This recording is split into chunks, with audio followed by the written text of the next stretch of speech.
6. Evacuatey and Substance. In general, whoever occupies the battleground first and awaits the enemy will be at ease. Whoever occupies the battleground afterward and must race to the conflict will be fatigued. Thus, one who excels at warfare compels men and is not compelled by other men. In order to cause the enemy to come of their own volition, extend some apparent profit. In order to prevent the enemy from coming forth, show them the potential harm. Thus, if the enemy is rested, you can tire him. If he is well fed, you can make him hungry. If he is at rest, you can move him. Go forth to positions to which he must race. Race forth where he does not expect it. To travel 1,000 kilometers without becoming fatigued, traverse unoccupied terrain. To ensure taking the objective in an attack, strike positions that are undefended. To be certain of an impregnable defense, secure positions that the enemy will not attack. Thus, when someone excels in attacking, the enemy does not know where to mount his defense. When someone excels at defense, the enemy does not know where to attack. So subtle its approach, the formless. So spiritual, it attains the soundless. Thus he can act as the enemy's master of fate.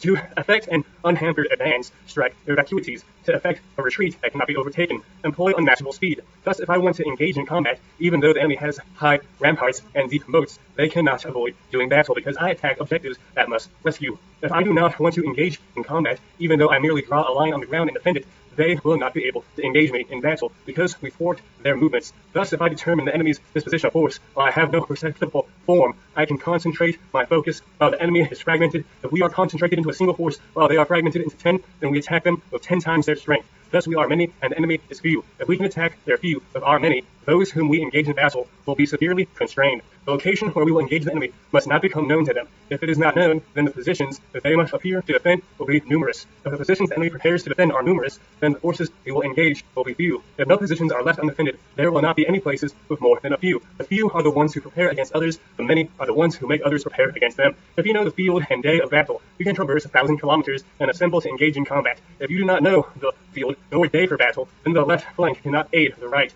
nor the right flank aid the left. The front cannot aid the rear, nor the rear aid the front. How much more so when the distant are some 10 kilometers away, and the near several kilometers apart? Thus I said victory can be achieved. Even though the enemy is more numerous, they can be forced not to fight. Critically analyze them to know decimalizations for gain and loss. Stimulate them to know the patterns of their movement and stopping. Determine their disposition of force to know the tenable and fatal terrain. Probe them to know where they have an excess, where an insufficiency. Thus the pinnacle of military deployment approaches the formless. It is the formless, then even the deepest eye cannot discern it, or the wise make plans against it. In accord with the enemy's disposition, we impose measures on the masses that produce a victory.